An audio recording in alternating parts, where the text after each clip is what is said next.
parfaitement fidèle. Alléluia. Voici les jours qu'il a fait. Alléluia. Les jours qu'il a fait pour nous. Pour toi, pour moi, ma soeur, mon frère. Alléluia. Il est parfaitement bon. Il est parfaitement Dieu. Il est le tout-puissant. Le Dieu de gloire. Le Dieu de paix. Le restaurateur. Il est facile à noter. Il est vivant. Il est puissant. Il est merveilleux, redoutable. Adore-le. Exalte le Seigneur. Bénis-le. Il est puissant. Il est le même. Il ne change pas. Hier, aujourd'hui, éternellement. Il est le même Dieu. Gloire à son nom. Gloire à son nom à jamais. Merci Seigneur. Merci le Tout-Puissant. Alléluia. Gloire à Jésus. Alléluia. Amen. Alléluia. Alléluia. Béni soit ton nom d'éternité en éternité. Merci Jésus pour ce jour merveilleux que tu nous as donné, pour cette opportunité, Seigneur, que tu ouvres devant nous. Amen. Pour ta grâce, oh Seigneur, que tu verses sur nous. Amen. Pour ta faveur, Seigneur, que tu répands dans nos vies. Seigneur, nous ne pouvons que te bénir. Alléluia. Nous ne pouvons que t'élever. Nous ne pouvons que t'adorer. Toi qui changes le temps et les circonstances de nos vies. Tu es merveilleux, Seigneur Jésus. Gloire te soit rendue à jamais, ô Dieu puissant. Amen. Merci, Seigneur Jésus-Christ. C'est ton nom que nous bénissons. C'est ton nom que nous glorifions. Amen. Laisse, au Seigneur, que l'hommage de nos lèvres, Seigneur, qui glorifie ton nom, Seigneur mon Dieu, Alléluia. puisse être donné. Merci, Jésus. Merci, notre Dieu. Bien-aimés en Christ Jésus, nous vous disons shalom une fois de plus. Amen. Que la gloire revienne à notre Dieu. Amen. Que le Seigneur vous bénisse partout où vous vous trouvez. Quoi que vous fassiez là où vous êtes, vous qui suivez ce message, que le Seigneur vous bénisse abondamment. Amen. Bien-aimés, nous allons continuer avec le message que nous avons vu la fois passée. Et celui de cette semaine s'intitule « Laisse Jésus influencer ta vie ». Amen. Laisse Jésus influencer ta vie. Nous avons dit dans le message précédent que l'influence divine, nous l'avons définie comme une force, une autorité qui opère dans les humains pour régénérer, pour sanctifier, pour inspirer des impulsions vertueuses, pour transmettre la force d'endurer les épreuves. Amen. Et de résister aux tentations. Alléluia. C'est donc une force. Cette force qui amène toute cette puissance qui vient pour nous transformer.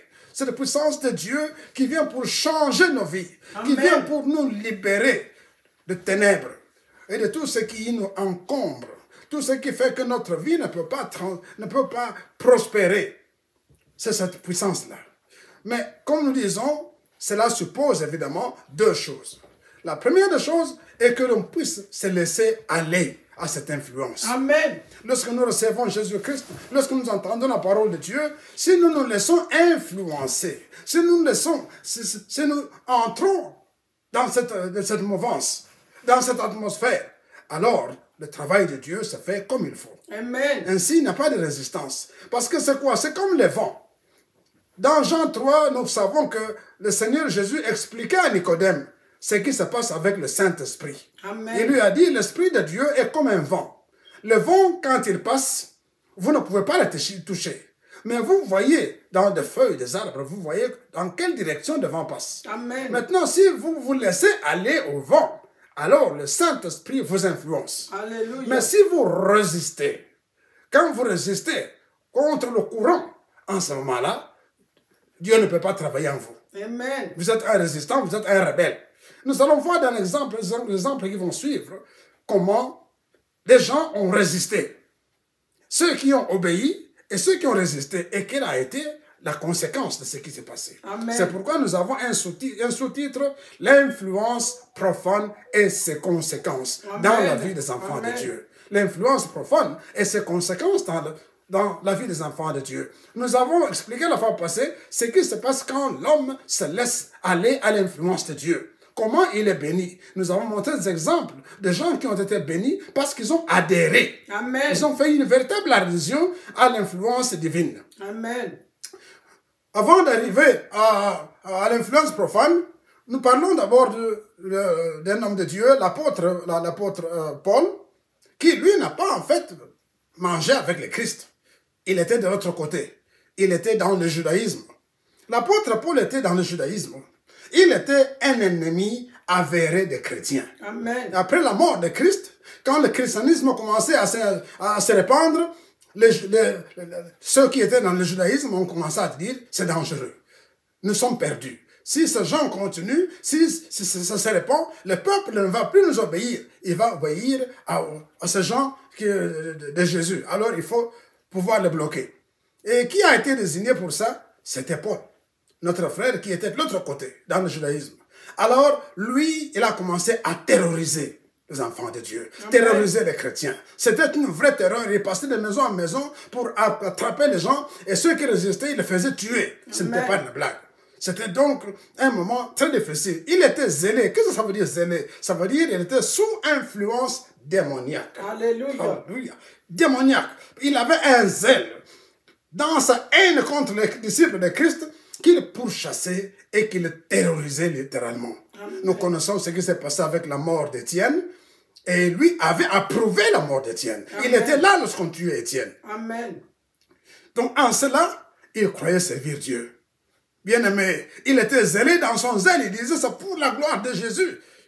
Pardon, pour la gloire de Dieu. C'est Dieu qu'il ne connaissait pas. Il disait, nous devons servir Dieu. Alors ces gens, ils sont contre Dieu, on va les tuer. Même celui qui était son conducteur, Gamaliel, lui a dit, non, ce que tu fais n'est pas bon. Mais il a dit, non, non, non, moi je sers Dieu. Ces gens-là, ils sont contre Dieu, on doit les tuer. Bien-aimé, que cela ne soit pas ton cas. Amen. Croire que tu sers Dieu et tu es en train de tuer les enfants de Dieu. Croire que tu sers Dieu et tu es en train de faire des choses contraires à ce que Dieu envoie. Parce qu'il y a des gens qui sont zélés de cette manière-là. Lorsqu'il voit un autre qui est en train de servir Dieu, lui va se mettre en travers de ça pour bloquer, pour le chasser, le pourchasser. Bien-aimé, le sort de Paul a été très dur. Amen. Très dur. Mais après sa rencontre avec Christ et sa conversion, l'apôtre Paul était devenu un modèle de la vie chrétienne. Amen. Alléluia. Dieu avait transformé Paul. Amen. Quand il avait rencontré sur la route de Damas, où il allait pour attraper les disciples de Jésus, pendant 3 jours, il est resté aveugle.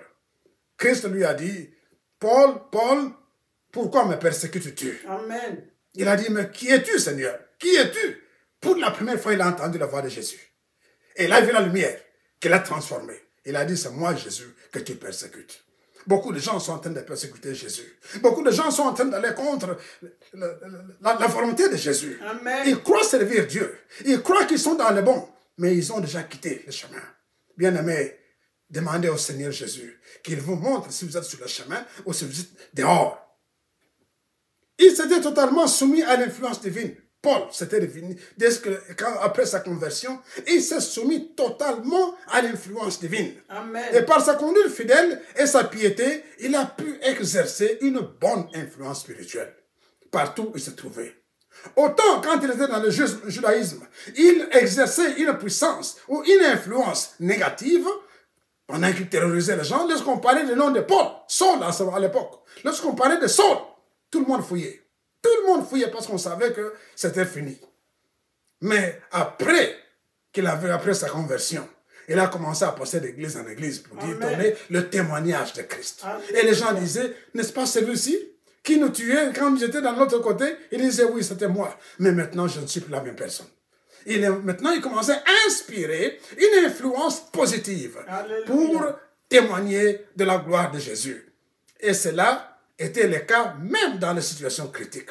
Même au moment où il était persécuté, il ne parlait que de Christ. Il ne parlait que de Jésus. Même devant les rois, même devant les gens. Quand Jésus lui a dit, tu vas aller à Rome, il a dit, je pars. Amen. Hein?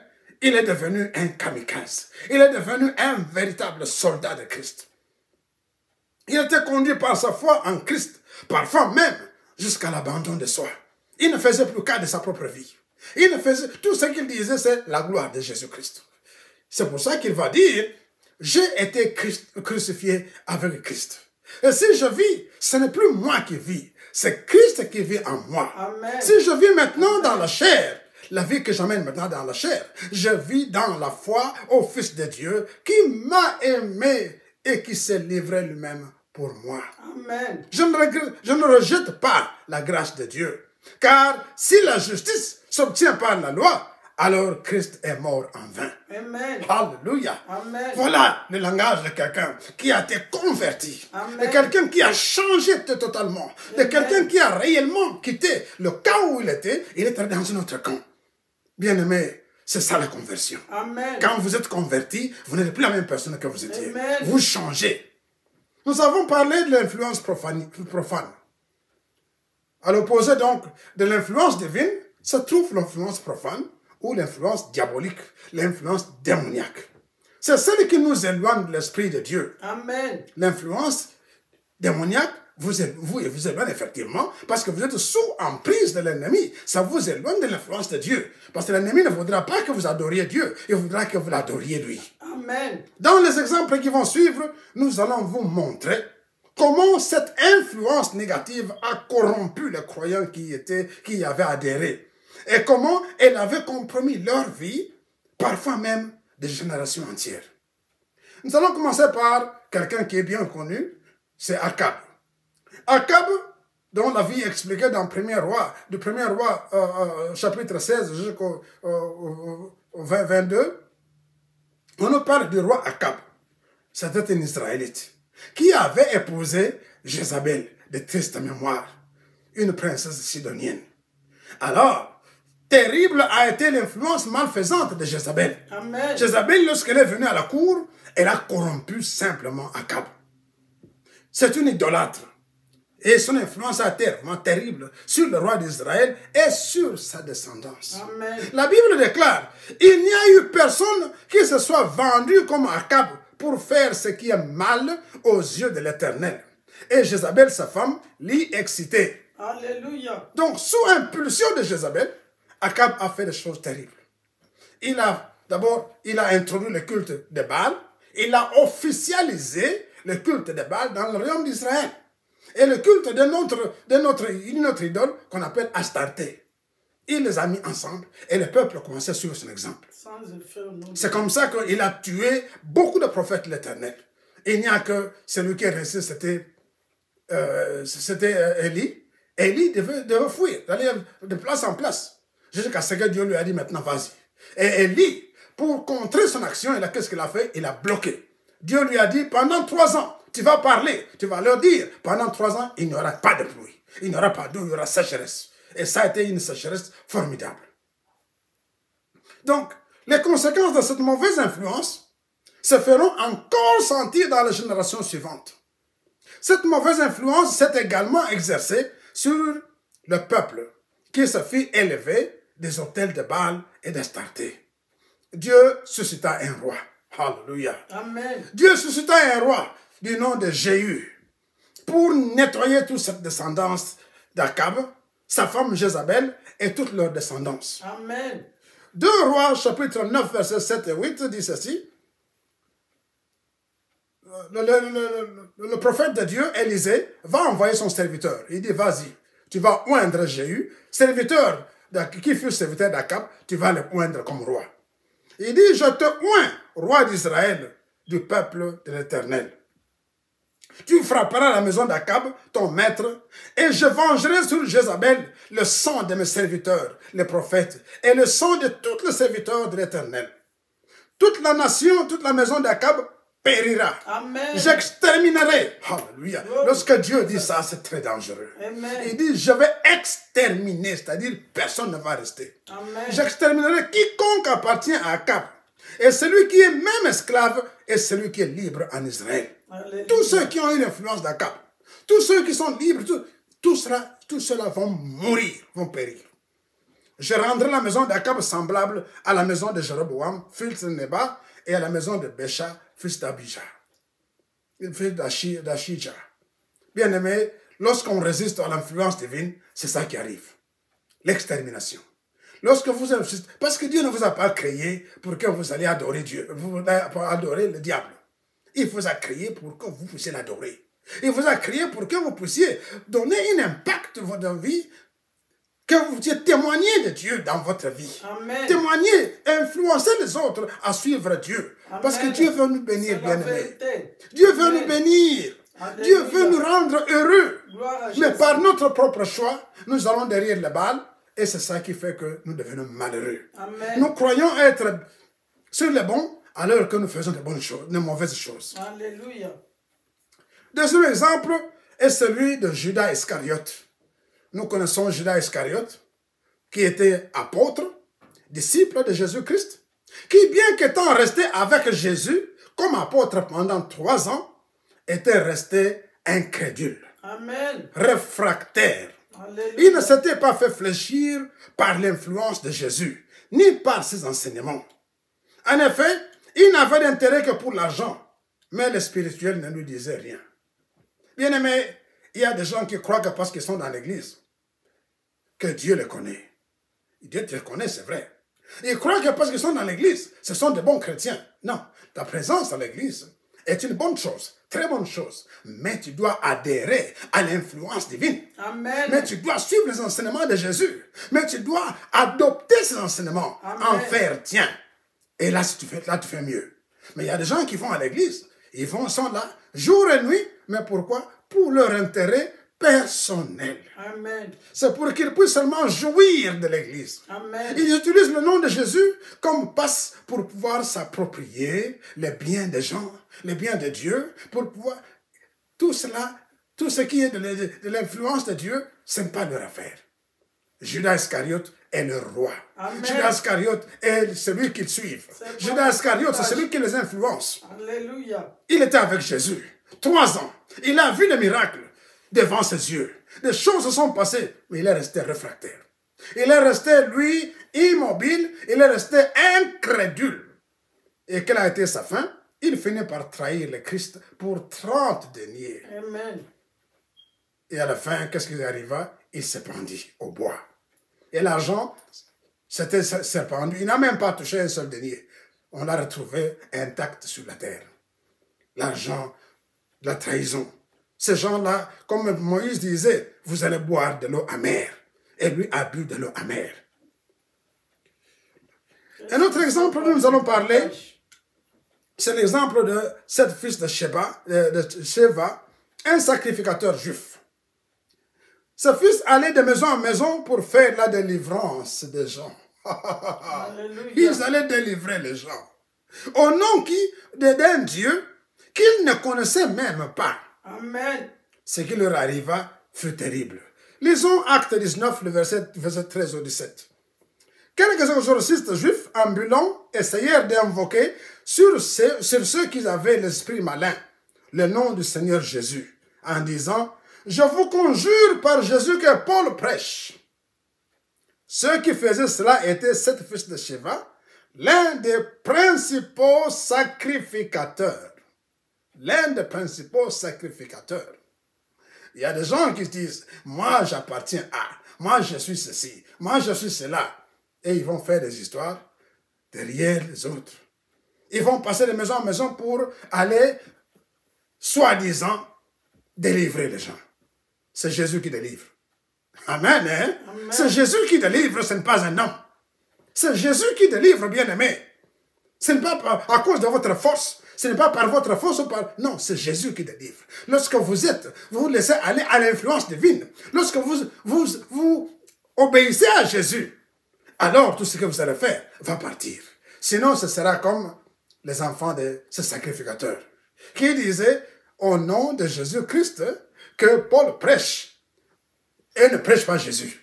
Eux ont notre Dieu. Ils prêchent à notre Dieu et ils veulent chasser des mauvais esprits au nom de Jésus-Christ. Et qu'est-ce qui est arrivé? L'esprit malin leur répondit, je connais Jésus. Je sais qui est Paul. Mais vous, qui êtes-vous? Amen. Mais vous, qui êtes-vous? Bien-aimés, avant de pouvoir délivrer quelqu'un, avant de pouvoir chasser les mauvais esprits, il faut savoir à quel Dieu vous appartenez. Amen. Si vous appartenez à Jésus-Christ, vous ordonnerez à les mauvais esprits de partir. Là, alors, ce qui est écrit va arriver.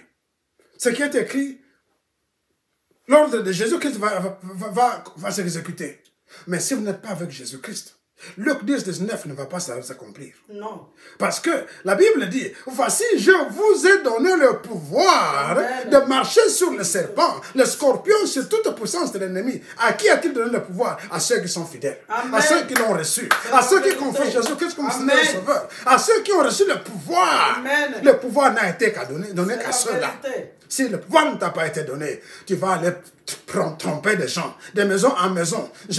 Tu ne vas pas te délivrer. Tu vas entrer en problème. Amen.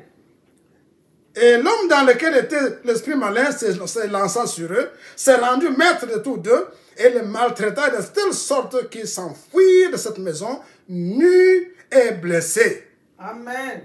Amen. Hein? L'esprit malin a eu raison d'eux. Il les a battus, il les a blessés, il a déchiré leurs habits et ils sont partis nus.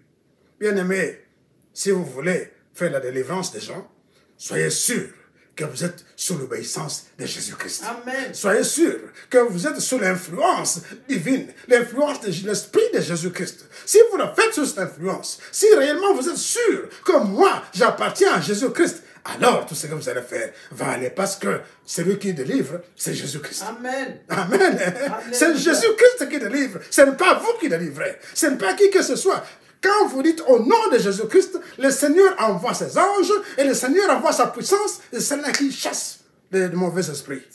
Sinon, mon bien-aimé, vous pouvez faire tout ce que vous voulez. Vous croyez faire quelque chose, mais vous n'avez rien fait. Vous allez bouffer l'argent des gens pour rien, mais vous n'aurez rien fait du tout. Amen, hein? Amen. Que le Seigneur soit béni. Que le Seigneur, notre Dieu, soit glorifié. Frères et sœurs, laissons-nous fléchir sous l'influence du Saint-Esprit de Dieu. Et nous jouirons des bienfaits de Jésus-Christ. Amen. Que le Seigneur, notre Dieu, vous bénisse abondamment. Alléluia. Que le Seigneur, notre Dieu, vous fasse grâce. Amen. Que le Seigneur vous fasse trouver grâce devant lui. Lorsque nous abandonnons entre les mains de Jésus, nous abandonnons en ses mains, alors, sous son influence, nous allons recevoir les bénédictions divines. C'est pourquoi, bien-aimés, je vous invite à recevoir Jésus-Christ comme Seigneur et Sauveur, à rester sous son influence, à lui obéir, à l'aimer de tout votre cœur, de tous nos esprits, de toute notre force. Que l'honneur revienne à notre Dieu, que la gloire revienne à lui. Amen. Et que sa puissance puisse s'exercer dans nos vies. Amen. En son nom puissant, nous prions. Amen. Amen. Amen.